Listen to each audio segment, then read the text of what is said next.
Assalamualaikum warahmatullahi wabarakatuh. Waalaikumsalam warahmatullahi wabarakatuh. A'udzu billahi minasyaitonir rajim. Bismillahirrahmanirrahim. Alhamdulillahilladzi hadana li hadza wa ma kunna linahtadiya laula an hadanallah. Asyhadu an la ilaha illallah wahdahu la syarika lah wa asyhadu anna Muhammadan abduhu wa rasuluhu la nabiyya ba'dah. Subhanallah, alhamdulillah, wa la ilaha illallah, Allahu akbar, la hawla wa la quwwata illa billahil aliyyil azim. Allahumma shalli ala sayyidina Muhammadin fatihil lima ughliqa wal khatim lima sabaqa nasirul haqqi bil haqq wal hadi ila syiratal mustaqim wa ala alihi haqqa qadrihi wa miqdarihi azim. Rabbana shrah lana suturana wa yassir lana amrana wahlul 'uqdatam min lisana yafqahu qawlana. Rabbana zidna ilman nafi'a warzuqna fahma. Amin ya rabbal alamin. Mohon maaf tadi kenapa karena di perjalanan, dan saya sampaikan kalau pulang dari rumah sakit lihat kondisi dulu. Kalau Mbok Ndoro di rumah, ya berarti saya cukup mendengarkan. Kalau saya kalau tidak ada, berarti nanti saya akan buka mood. Alhamdulillah, ini kenapa husnuzon dan kenapa ada niat, ada jalan. Alhamdulillah. Waktu yang tersisa kita belajar bersama. Untuk sudah berkali-kali kami sampaikan, jika bersama saya bukan ngajari, tapi saya belajar bersama-sama. Ngaten nggih jamaah nggih. Karena status saya juga santri di Iwan UMR. Jadi kita belajar bareng. Ngaten nggih. Bismillahirrahmanirrahim. Sebelum kita awali belajarnya, satu Fatihah untuk kita semuanya, khususnya untuk niat belajar kita, untuk memahamkan dan kekuatan akidah kita, yaitu akidah aswaja'an nahdiyah kita, juga untuk yang pasti terkhususnya untuk para perintis, pendiri, dan pejuang Nahdlatul Ulama dimanapun berada. Ya.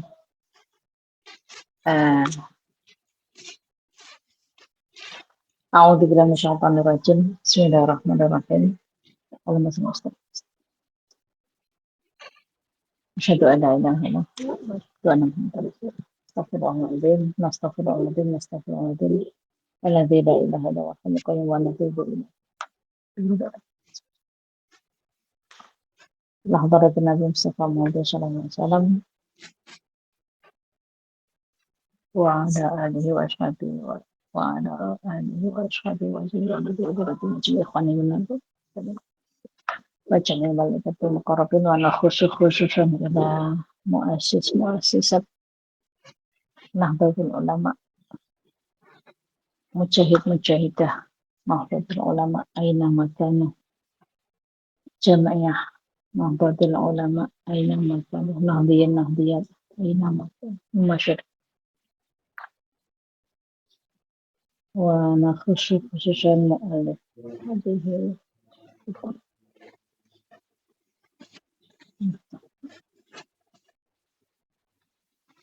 Syaudillahi al-Fatihah. A'udzubillahi minasyaitonir rajim. Bismillahirrahmanirrahim. Alhamdulillahirabbil alamin.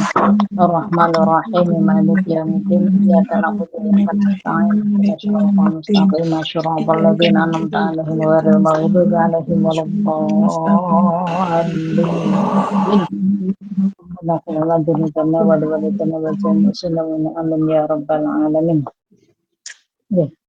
Subhanaka la ilma lana illa ma 'allamtana innaka antal alimul hakim. Ya Maulana.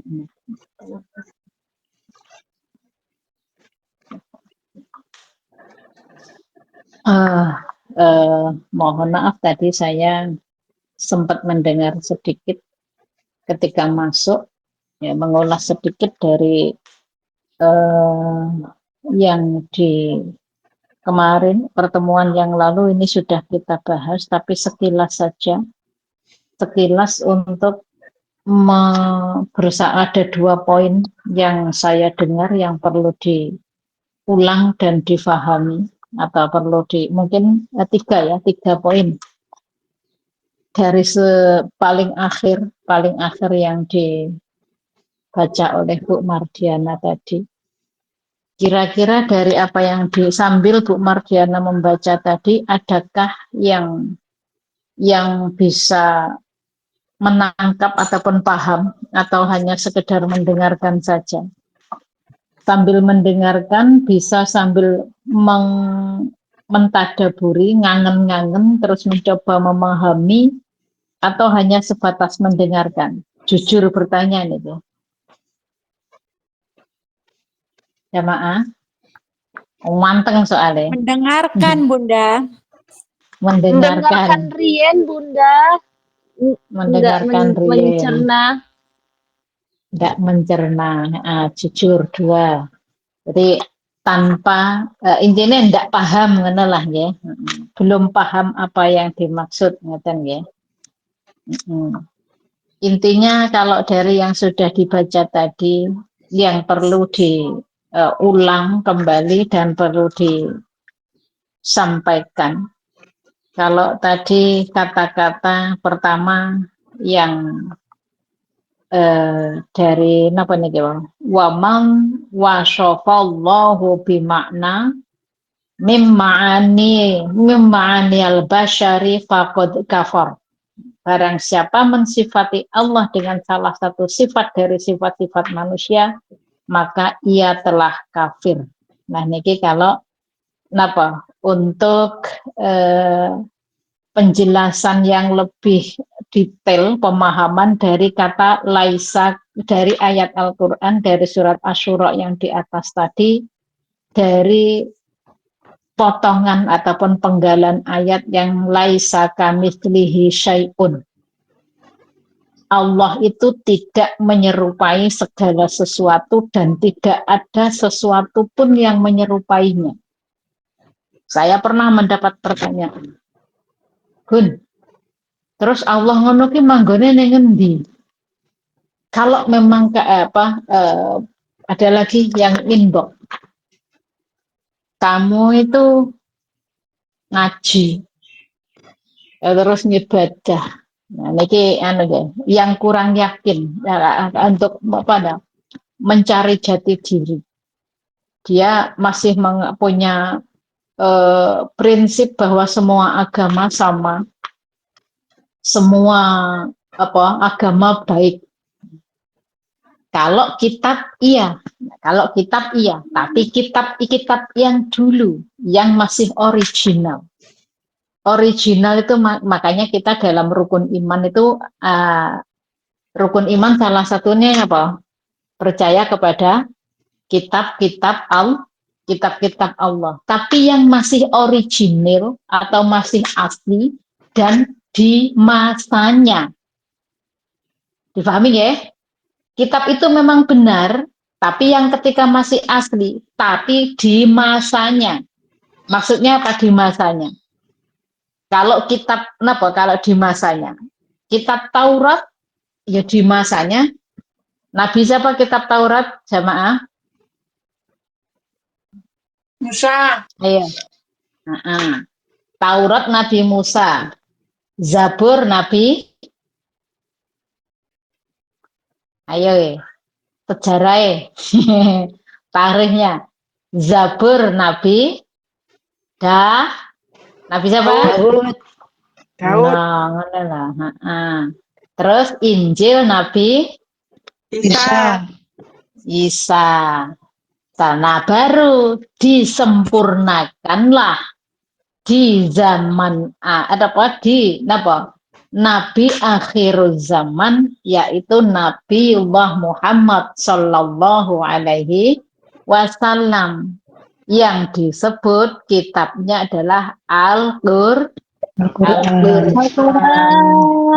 Jadi saiki sing ngaku agamane misalnya Kristen ataupun dan lain sebagainya. Nah kan kalau di Al-Qur'an ada di ayatnya kan ada innad dina 'indallahil Islam. Ya, karena apa? Walaupun dari Nabi Adam, dari sejak awal Nabi itu Islam. Hanya saja syariatnya atau cara beribadahnya itu yang berbeda-beda. Tapi tetap Allah Tuhannya. Allah satu. Kan kayak gitu. Tapi napa nggih niku syariat ataupun cara ngibadah itu sing beda-beda. Tapi kalau sudah hidup di zaman Kanjeng Nabi Muhammad, kalau hidup di zaman saat ini, ya berarti syariat yang diikuti harusnya adalah syariat yang dibawa oleh Kanjeng Nabi, uswatun hasanah ataupun contoh yang dibawa oleh Kanjeng Nabi. Nah, niki dan orang yang meyakini ataupun golongan dari Wahabiyah ini berarti golongan Wahabi. Kalau kita kan berarti kita ini Nahdiyah, ya kan gitu ya.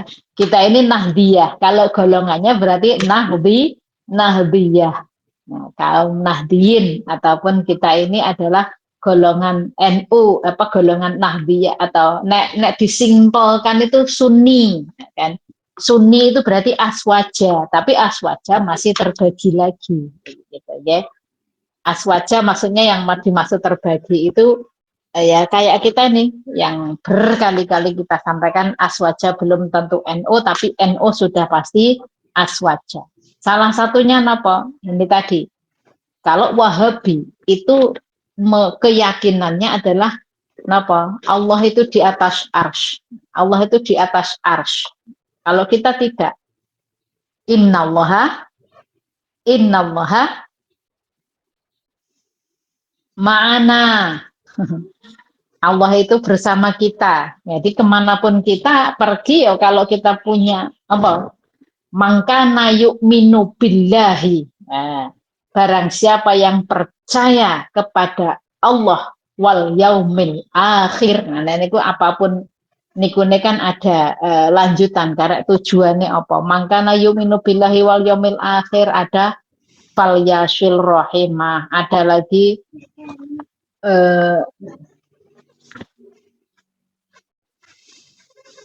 mangkana yu'minu billahi yaumil akhir. Makanya kak barang siapa yang percaya dengan adanya Allah dan hari akhir, banyak yang berkaitannya dengan keimanan kita tadi. Salah satunya kita tuh mengimani bahwa Allah itu menurunkan 4 kitab, yaitu 4 yang juga diamanahkan kepada nabi-nabi tertentu yang sudah kita sebut di atas tadi. Dengan syariat yang berbeda-beda. Atau di zaman sekarang, di zaman Kanjeng Nabi, yang mereka masih menganut kitab itu sekarang sudah banyak revisi, sudah banyak dimodifikasi, nek bahasanya revisi nek kitab ya, tapi nek pokoknya sudah banyak diubah-ubah, sudah tidak orisinil. Kalaupun orisinil, ya tetap syariatnya itu berbeda. Makanya syariatnya berbeda, tapi pada hakikatnya sebenarnya tetap menujunya itu kepada Allah. Nah, di sini sudah ada ada penegasan ada penegasan bahwa waman wasyafallahu bi makna mima'aniyal basyari faqad kafar. Barang siapa mensifati Allah dengan salah satu sifat dari sifat-sifat manusia, berarti kalau sampai menyamakan sifate Gusti Allah itu dipadakne karo sifate menungso, maka dia kafir. Kan gitu. Enggak sama. Allah itu mukhalafatul lil hawadisi qiyamuhu binafsihi. Ya. Pokoknya itu yang kita setiap hari kita lafadzkan kalau di zikir zikir tasbih.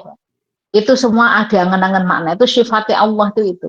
Dan sifat muhalnya itu muhal itu berarti tidak mungkin bagi Allah kan kayak gitu ya. Terus satu lagi tadi kata-kata untuk di sini untuk di antara golongan Wahabi, keyakinan golongan Wahabiyah ini adalah mengkafirkan orang yang berkata ya Muhammad. Jadi kalau kita misalnya ya Nabi salam alaika ya Rasulullah ya Nabi Allah, kita dianggap kafir. Yang boleh ya itu hanya ya Allah, lainnya tidak boleh. Nah, apalagi kalau kita ada ya makanya istighosah barang siapa yang melakukan amalan melakukan istighosah itu kafir katanya. Enggak hanya bid'ah loh itu kafir. Karena di rangkaian zikir istighosah itu kan ada Agisni ya Rasulullah. Dia napa mboten? Ada kalimat itu napa mboten? Nah itu sering dengar itu katanya tahlilan itu yang istri itu Ya, ada. Maksudnya di ini yang kita bahas tentang istighosah. Ya tahlilan itu juga kalau itu bid'ah, tidak sampai pada kata kafir, bid'ah. Kalau bid'ah itu sama, bid'ah kalau kita segala sesuatu yang tidak dilakukan. Kalau kita melakukan sesuatu yang tidak dilakukan oleh Kanjeng Nabi, maka itu semuanya kita bid'ah. Wa kullu bid'ah dhalalah. Jadi setiap yang bid'ah yang tidak sama dengan yang pernah dilakukan di zamannya Kanjeng Nabi, itu semuanya bid'ah. Lah semua bid'ah itu bagi mereka sesat. Wa kullu dhalalatun finnar. Dan semua yang berarti kalau yang sesat berarti tempatnya neraka kan ngaten ya. Berarti dikafirkan toh nggih napa mboten. Nah, gitu loh maksudnya. Makanya enak tahlilan napa? Amalane NO kan ya tahlilan, istighosah, maulud dan Isra Mi'raj juga Bunda. Enggak ada di mereka, enggak ada seperti itu, enggak ada. Nah, kayak gitu. Nah, terus ini untuk Wahabiyah itu enggak boleh ada kata-kata ya Muhammad atau ya Nabi, Nah, itu enggak boleh. Intinya nyebut Muhammad itu enggak boleh, ya Muhammad itu enggak boleh. Kan ada adrikni, bukan Anggisni. Kalau Anggisni itu ya Allah ya. Kalau adrikni kan ada di rangkaian di antara istighosah itu adrikni ya Rasulullah. Nah kan itu pantang mereka kalau ngucap seperti itu. Bahkan nyebut Kanjeng Nabi pakai Sayyidina juga tidak boleh. Nah, kan gitu. Karena bagi mereka Kanjeng Nabi itu ya tidak layaknya ya podo manusia seperti kita semuanya. Ya memang benar manusia, tapi manusia yang mulia kan kayak gitu. Nah ini kalau mengkafirkan orang yang berziarah ke makam para nabi dan para wali yang untuk bertabaruk atau mencari berkah, mengkafirkan orang yang mengusap makam para nabi untuk bertabaruk, dan mengkafirkan orang yang mengalungkan ayat-ayat Al-Quran atau lafaz-lafaz zikir yang dibungkus dengan rapat lalu dikalungkan di leher. Apa itu namanya? Rajah. Uang sing rajah, tapi kalau orang rajah itu kalau bahasanya wong Jawa jimat. Nah, itu tergantung. Tapi kalau dari NO itu tergantung niatnya dulu, kan kayak gitu. Tergantung daripada niatnya. Hizib kalau namanya kalau di NO itu ya. Terus lanjut tadi ada satu lagi yang golongan Wahabiyah dalam ini telah menyalahi para sahabat dan orang-orang salaf yang soleh. Telah menjadi kesepakatan bahwa boleh berkata ya Muhammad ketika dalam kesusahan, kan? Maksudnya kita kalau Misalnya kan ada kata-kata dengan bersholawat maksiat minggat. Katanya kayak gitu. Dengan bersholawat hidup menjadi apa? Enek sing berkah sholawat. Kan enek bikin ada yang bikin apa jargon ataupun semboyan seperti itu. Bagi mereka tidak. Kalau tadi Bu, ini pembacanya takarub, bukan takarub ya, takorub dari kata koribun. Takorub.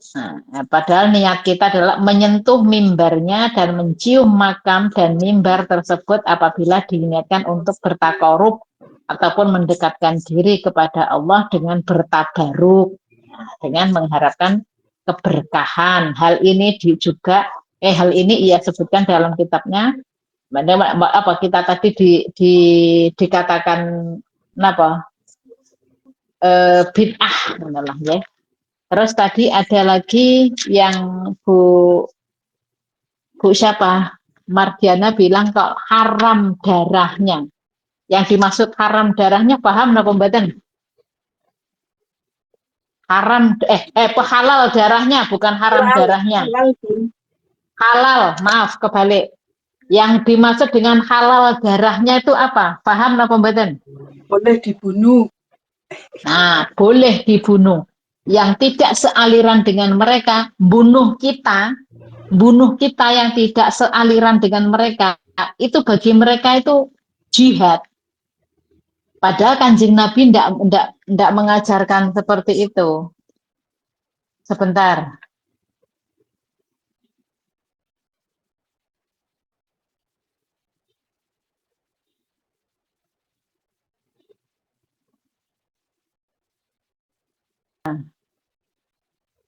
Maaf, hilang nggak tadi suaranya?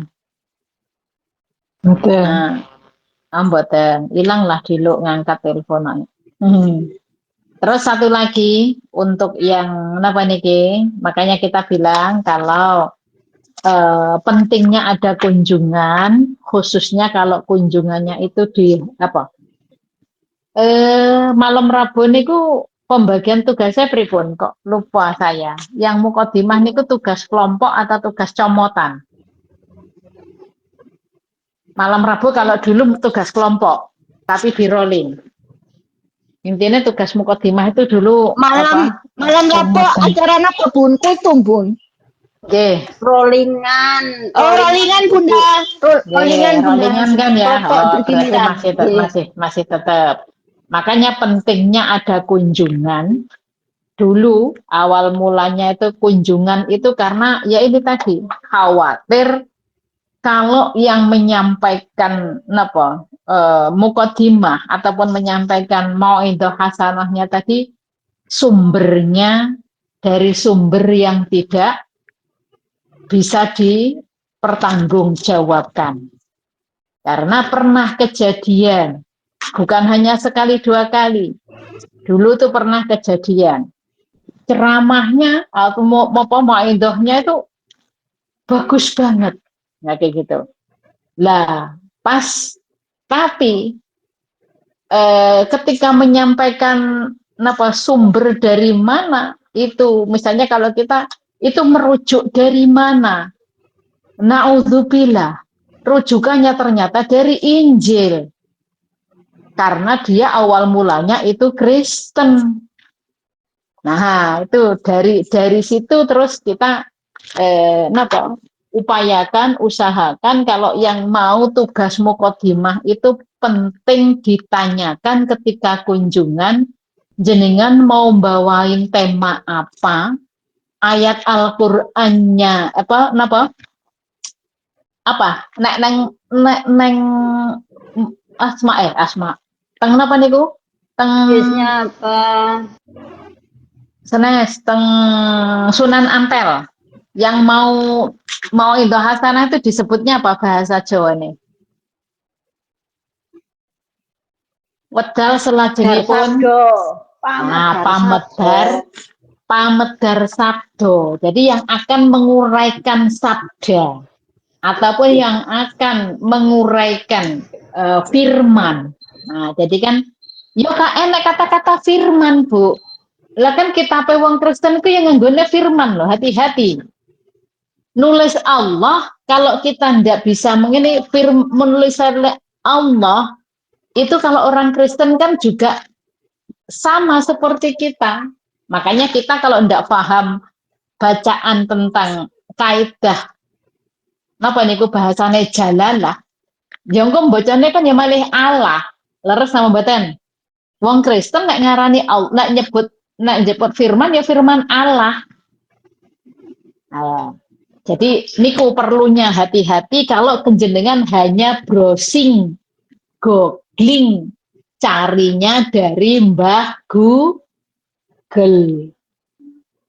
Yang tugas malam Rabu ini jangan hanya cari tema dari, kalau enggak apa-apa, misalnya kalaupun jenengan mau mencari referensi atau mencari ide atau mungkin zamane saiki napa lantuo nulis-nulis, lantuo golek-golek, lantuo mikir, akhirnya apa?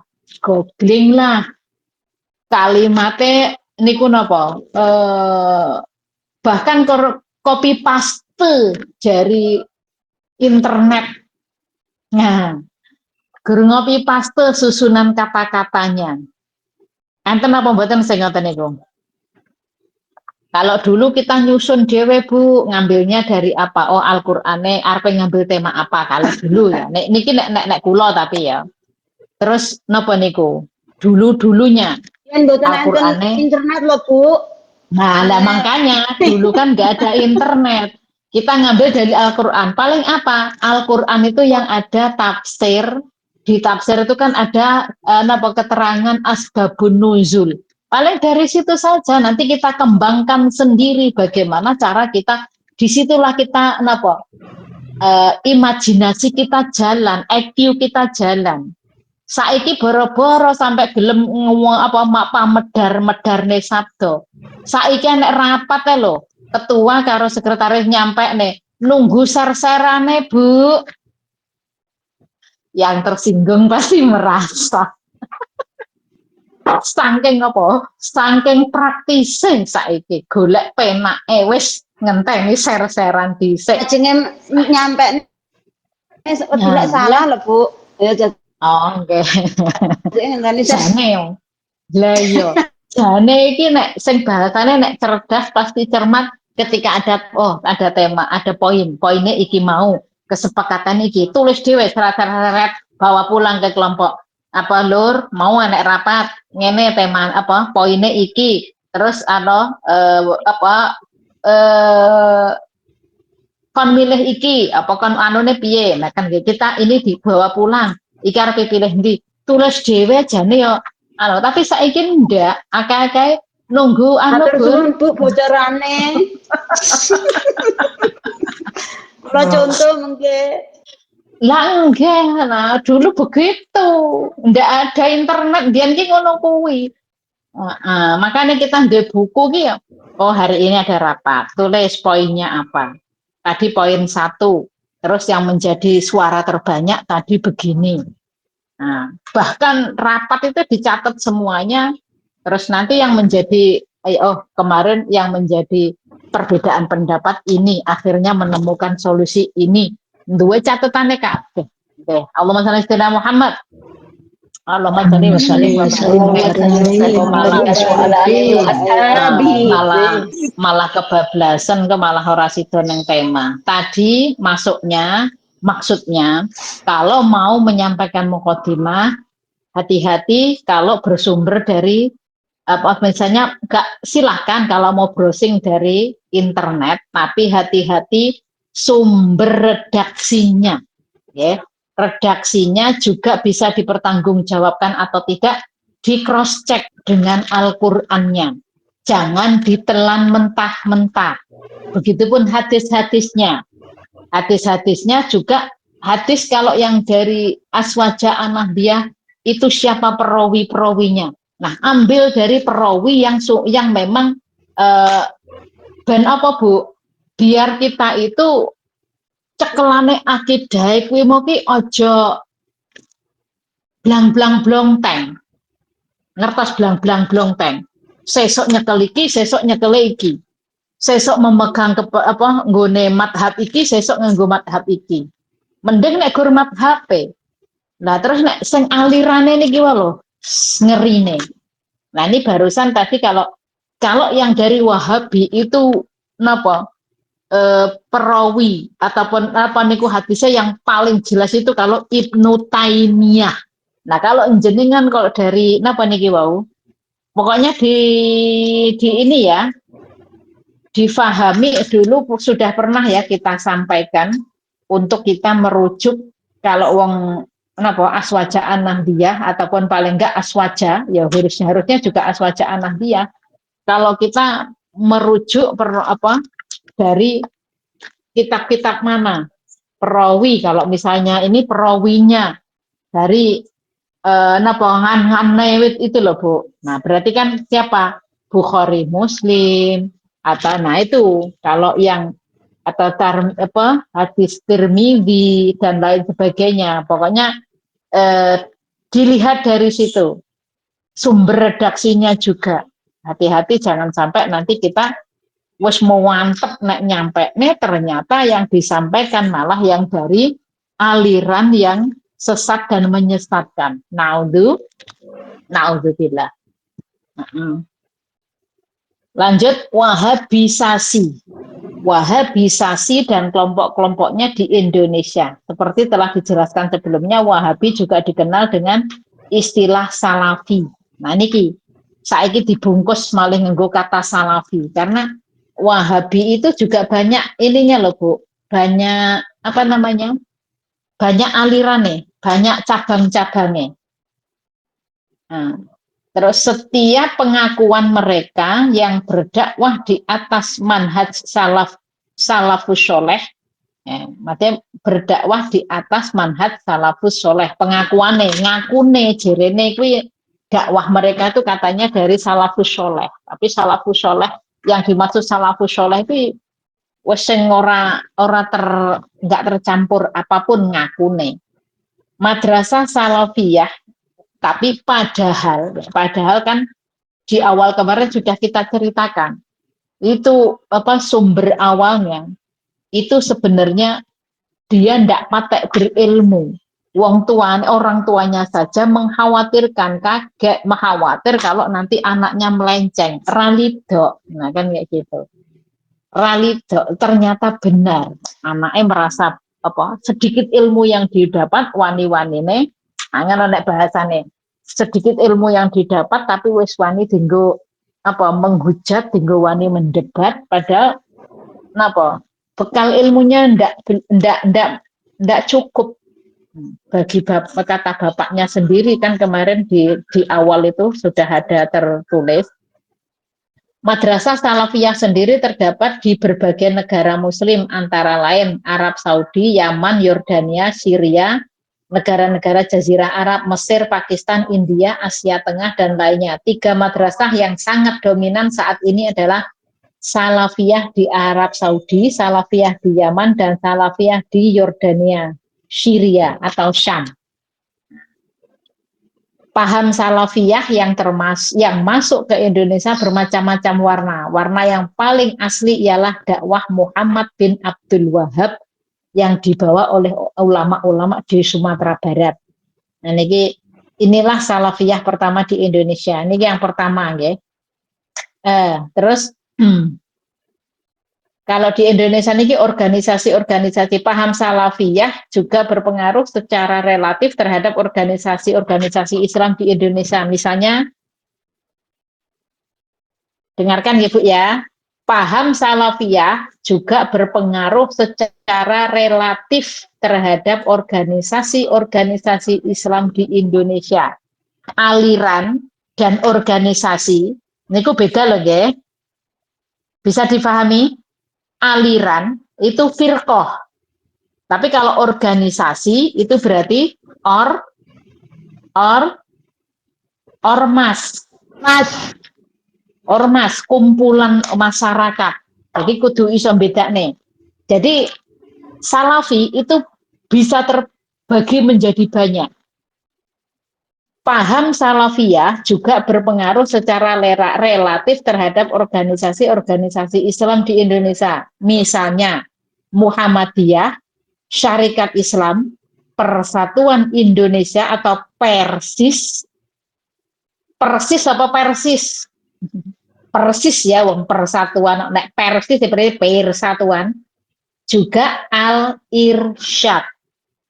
Tokoh-tokoh seperti Ahmad Dahlan, Ahmad Hasan, Munawar Khalil, dan lain-lain dikenal sebagai penggerak purifikasi di Indonesia yang anti syirik dan bid'ah. Nah, ya. Di era modern, Salafiyah masuk ke Indonesia melalui beberapa jalur, antara lain melalui buku-buku media, proses pendidikan, kerjasama kelembagaan, dan jalur gerakan dakwah Salafiyah. Jalur buku bisa berupa buku asli berbahasa Arab dan yang dibaca oleh Muslim Indonesia. Nah, juga beberapa buku terjemahan dari karya ulama-ulama Salafiyah di Timur Tengah. Jalur media melalui majalah, buletin, internet, kaset-kaset, VCD, dan lain-lain. Nah, niki saya langsung masuk saja ke kenapa niki?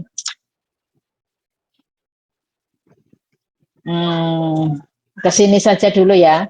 Di Indonesia dakwah Salafiyah tidak hanya satu ragam, namun amat berbagai-bagai. Maksudnya banyak ragam. Secara garis besar setidaknya ada dua gerakan, yakni Salafi Yamani dan Salafi Haroki. Istilah Salafi Yamani ditujukan untuk menyebut para dai Salafi alumni Madrasah Salafiyah Muqbil bin Hadi Al-Wad'i meninggal 2002 yang terletak di kota Sa'dah, desa Damas, Yaman, beserta pihak-pihak dari lain kalangan dai atau penuntut ilmu yang sepakat dengan metode dakwah Muqbil bin Hadi ini. Madrasah Salafiyah di Yaman terkenal paling keras sikapnya terhadap ahli bid'ah dan kelompok-kelompok menyimpang. Oke, ya. Nah, kalau yang sedangkan Salafi Haraki adalah gerakan dakwah Salafiyah yang menerapkan metode pergerakan Harakiyah.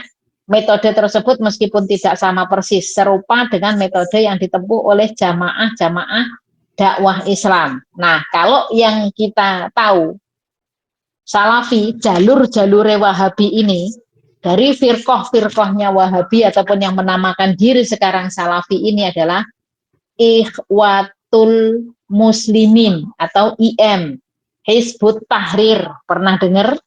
Hizbut Tahrir di Indonesia sudah dihapus. Yang bendera hitam bertuliskan La ilaha illallah warna putih. Pernah ingat nggak pembetulan? Di Indonesia sudah dihapus. Jamaah Tabligh, Jamaah Tabligh atau JT, Jamaah Islami JI, Negara Islam Indonesia NII, dan lain-lain. Pola haraki atau pergerakan inilah yang membedakan kelompok ini dengan Salafi Yamani dan Salafi independen yang tidak mengikatkan diri dengan jamaah madrasah atau organisasi manapun. Nah, niki kalau hanya mendengarkan, niki kemarin ada pengakuan dari enggak usah saya sebut, tapi kecuali kalau beliau sendiri kalau beliau sendiri yang mengakui ataupun menyatakan sendiri. Pun ketika mendengarkan kajian Aswaja Nahdiyah itu koyone gur pas saya pulang, pas saya terjun di masyarakat, saya menyaksikan dengan keadaan yang sebenarnya ternyata iya. Jadinya membagongkan katanya. Baru tahu faktanya kalau melihat kenyataan yang ada. Bahkan beberapa akhir-akhir, mungkin ada 3 kalau 4 bulan ya. Mungkin bisa dikatakan bisa seminggu sekali atau berapa. Adalah 1-2 orang ini mungkin melihat. Nah ini saya takutnya itu saya jangan ditulis ustazah ya Bu ya, karena saya belajar bareng karo jenengan. Nek ditantang debat saya itu, nek tentang niki wau, Aswaja niki wae, risalah Aswaja ditantang debat dengan yang napa yang tidak sepakat dengan yaitu mau sing membid'ahkan kita, menyesatkan kita tadi. Ya enggak apa-apa sih sebenarnya kalau memang ini saya napa bukan kok mau cari aman bukan, tapi memang benar saya belum makomnya kayak gitu ya. Jadi belajar bareng saja. Ngaten nggih jamaah ibu-ibu ya, khususnya pengurus niki dan wabil khusus yang membuat pamflet ya. Karena pamflet itu yang dikirim ke saya, lalu saya di debat, ngaten nggih. Ada dari niki napa jamaah Ahmadiyah, ada jamaah Wahidiyah, ada penggerak ini malahan Bu, bukan hanya jamaahnya, penggeraknya. Dan mungkin bisa jadi gurunya atau bagaimana ya, mungkin pelopor yang ya ada yang di sini, ada yang di Indonesia. Bahkan ada juga yang dari ngakunya dulu saya NO, sekarang saya pindah ke ini, nah, kayak gitu. Nah, di situ kita diminta untuk apa yang membuat kamu yakin tetap bertahan dengan NO. Aku bar kok NO pindah kok. Mudah-mudahan panjenengan bukan termasuk yang ini ya Bu, jamaah ya. Jadi pahamnya moga-moga nggak dikotak-kotakkan kan guys. Jadi kalau megang moga-moga kita ini kuat memegang akidahnya akidah Aswaja An-Nahdiyah yang yakin kita pokoknya nderek Pak Yai, tapi ya ini Yai sing bener, ulama amilin, ya, ulama yang benar-benar mengamalkan ilmunya yang bisa dipegang. Nah, orang kok ulama ulama jadi-jadian ataupun ulama instan ataupun apa? Pokoknya ulama instan kan Pak. Ilmune instan tapi sudah wani berfatwa. Naudzubillah. Jadi kalau saya belajar bareng sekali lagi bersama-sama berdoa, mudah-mudahan kita ini kalau sudah meyakini memegang akidah Aswaja An-Nahdiyah ini bisa kita pegang sampai akhir hayat kita. Ya, amin ya Rabbal alamin. Dan kita mudah-mudahan kelak kalau sekarang saat ini dengan meyakini amaliyah Aswaja An-Nahdiyah ini, meyakini amaliyah di NU ini, kita juga termasuk diakui santrine Mbah Yai Hasyim Asy'ari yang juga termasuk mendapatkan bagian dari yang didoakan oleh Mbah Yai Hasyim Asy'ari yang nanti juga akan diayomi ataupun mendapatkan syafaat, mendapatkan pertolongan, mendapat karomah dan barokah dari beliau Hadratus Syekh Kiai Haji Hasyim Asy'ari yang musalsalnya ila Rasul. Sambung sanatnya Mbah Yai Hasyim itu lek diturut itu juga masih keturunannya Kanjeng Nabi. Turunannya dari putune cucunya baginda Rasulullah, yaitu dari putranya Siti Fatimah, putrinya dari baginda Nabi Muhammad Sallallahu Alaihi Wasallam. Ya, amin. Allahumma amin ya Rabbal alamin. Al-Fatihah. A'udzubillahi minasyaitonirrajim. Bismillahirrahmanirrahim. Alhamdulillahirabbil alamin. Arrahmanir rahim. Maliki yaumiddin. Iyyaka na'budu wa iyyaka nasta'in. Ihdinas siratal mustaqim. Siratal ladzina an'amta 'alaihim ghairil maghdubi 'alaihim waladdallin. Rabbana ighfir lana dzunubana wa li walidayna wa li jami'il muslimina wal mu'minina amin ya rabbal alamin. Amin. Hadanallahu wa iyyakum ajma'in. Amin ya rabbal alamin. Wallahu muwaffiq ila aqwamit thoriq wa lakum minkum wa akhiran wassalamualaikum warahmatullahi wabarakatuh. Waalaikumsalam warahmatullahi wabarakatuh. Wabarakatuh.